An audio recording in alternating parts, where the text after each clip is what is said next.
guys, Laura here from survivingbreastcancer.org and the podcast Breast Cancer Conversations. Thanks for watching my channel. If you haven't yet subscribed, please be sure to do so in the link below. Subscribe, ring the bell, make sure you get some notifications. I have some fantastic news. I just couldn't wait to jump on. Clearly I have no makeup. This is how most of you guys always see me. But I have some great news that I want to share with you because 2 years ago, actually 2.5 years ago, I got some genetic testing done. So for those of you who don't know about genetic testing, this is an option that those who've been diagnosed with breast cancer have. You can go seek out a genetics counselor and have an option to be tested for a variety of genes.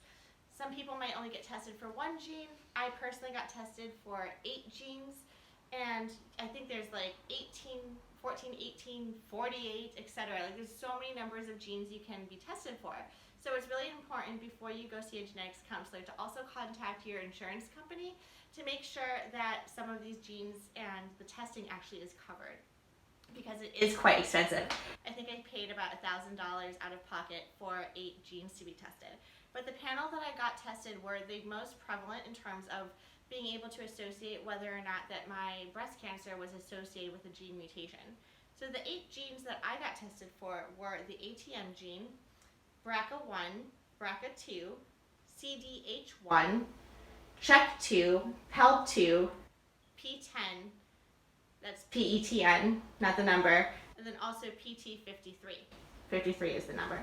So those were the 8 genes that I got tested for. And when I got this very fancy report, it's a couple pages long, and there was some anxiety, right? Because this was before I started any of my treatment. If I had any of these genes, it would definitely change my surgery plans, my treatment plans, my chemotherapy plans, my maintenance plans, etc. So this information was actually quite informative in terms of how I was going to be making my decisions in conjunction with my oncological team. So I got my panel back. They set up an appointment with me. I talked to my genetics counselor. It's not like they just sent this in the mail and I had to decipher it all by myself. But one of the things that came back was my BRCA2 gene came back as an uncertain significance. So that actually kind of concerned me. It was a variant of uncertain significance. And that kind of leaves you in limbo. When I first heard this news, I thought, oh my gosh, I'm already starting my breast cancer journey with some uncertain significance. Nothing is black and white. And as you all know, no one's genes are exactly the same. No one's breast cancer is exactly the same. And so this just kind of left me in, well, here's the information that we have. Medicine is not a perfect science, which was news to me. I thought it was. And here I am now trying to figure out, here's the information that we have. How can I make the most informed decision to ensure that my prognosis is the best outcome possible? So 2.5 years later, I just got a phone call tonight.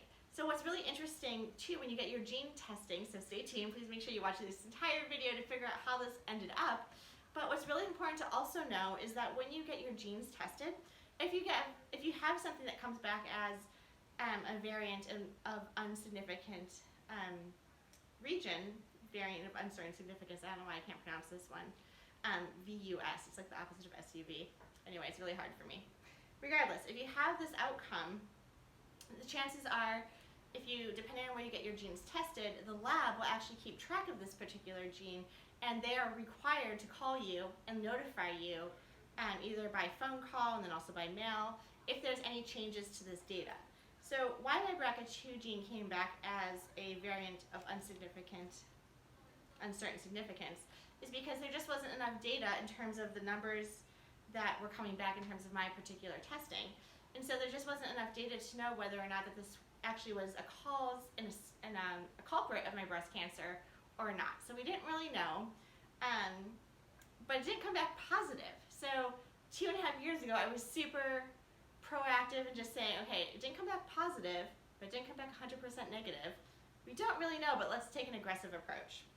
Well, 2.5 years later, tonight, literally 30 minutes ago, I get this phone call, and I'm sure all of you, you have your hospital's phone numbers on speed dial. So when you see this number show up, and for me, it's 6:30 in the evening on East Coast time, and I was like, oh my God, who's calling me at 6:30 after hours from my medical institution?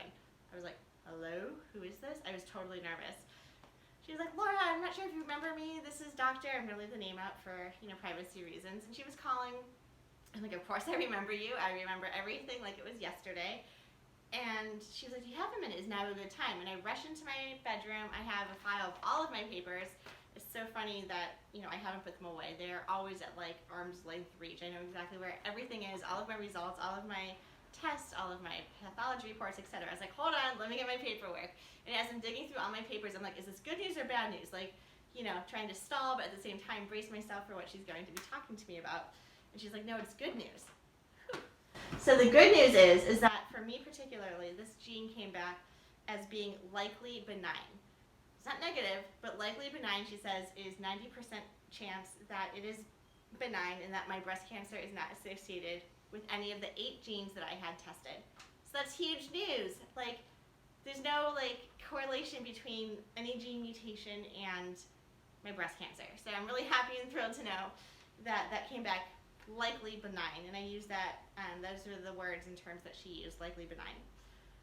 But then the other half is like, okay, so if it's not genetics, then what is it? And I think this is really true for probably 90% of us, is that breast cancer is sporadic.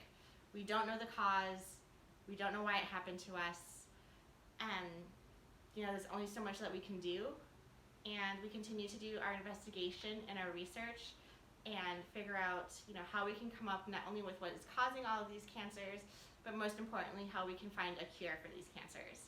So keep on watching, stay tuned to my channel, and we will continue to give you updates not only on my own personal health journey. I want to hear about your health journey, how you're doing, the before and afters, what are you struggling with, and please be sure to leave your comments, like, subscribe below, and we will talk next time. All right, love you guys. Take care. Bye.